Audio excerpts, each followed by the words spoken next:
Donald Trump দ্বিতীয়বারের মতো ক্ষমতা গ্রহণের পরপরই আসছে একের পর এক চমকপ্রদ সিদ্ধান্ত। আমেরিকা ফার্স্ট এই নীতি বাস্তবায়নে তিনি এইসব সিদ্ধান্ত নিচ্ছেন বলে দাবি ট্রাম্পের। এরই ধারাবাহিকতায় এবার মার্কিন নির্বাচনী প্রক্রিয়া বদলের বড় এক সিদ্ধান্ত নিলেন প্রেসিডেন্ট ট্রাম্প। বিশেষজ্ঞরা ট্রাম্পের নির্বাহী আদেশকে প্রেসিডেন্টের ক্ষমতার অপব্যবহার বলে তীব্র নিন্দা জানিয়েছেন।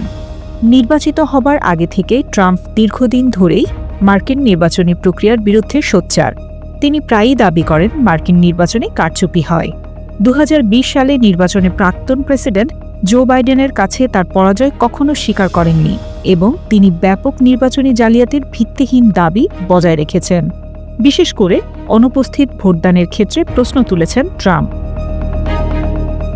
সম্প্রতি হোয়াইট হাউসের নির্বাহী আদেশে স্বাক্ষর করার সময় ট্রাম্প বলেন, হয়তো কিছু লোক মনে করে আমার অভিযোগ করা উচিত নয়, কারণ আমরা গত নভেম্বরে বিপুল ভোটে জিতেছি, কিন্তু আমাদের নির্বাচনকে আরও সহজ করতে হবে।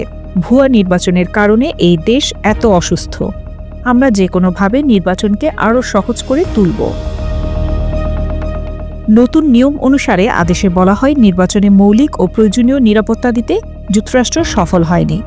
একই সঙ্গে আদেশে বলা হয়, যারা মার্কিন নাগরিক নন তাদের যাতে নির্বাচন কমিশন সহজে চিহ্নিত করতে পারে তার জন্যই এই নির্দেশ দেওয়া হচ্ছে।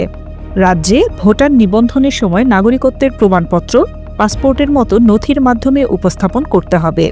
মার্কিন যুক্তরাষ্ট্রের যেসব রাজ্য এই নির্দেশিকা মেনে চলতে ব্যর্থ হবে তাদের ফেডারেল নির্বাচনী তহবিল হ্রাস পেতে পারে। শুধু তাই নয়, নির্বাহী আদেশ অনুসারে অ্যাটর্নি জেনারেল এই বিধান লঙ্ঘনকারী রাজ্যগুলোর বিরুদ্ধে প্রয়োজনীয় সকল ব্যবস্থা নেওয়ার ক্ষমতা পাবেন। তবে বিশেষজ্ঞদের মতে এটি বিপজ্জনক নির্বাহী আদেশ। দেশটির পাবলিক পলিসি ইনস্টিটিউট নির্বাহী আদেশের নিন্দা জানিয়ে এক্স পোস্টে বলেছে, এটি লাখ লাখ আমেরিকান নাগরিককে ভোটদান থেকে বিরত রাখবে। প্রেসিডেন্টের এটি করার কোনো অধিকার নেই। মার্কিন ফেডারেল নির্বাচনে নাগরিক নয় এমন ব্যক্তিদের ভোটদান কয়েক দশক ধরে একটি ফৌজদারি অপরাধ। আইন অনুসারে জরিমানা, কারাদণ্ড এবং নির্বাসনের হুমকি দেওয়া হয়েছে।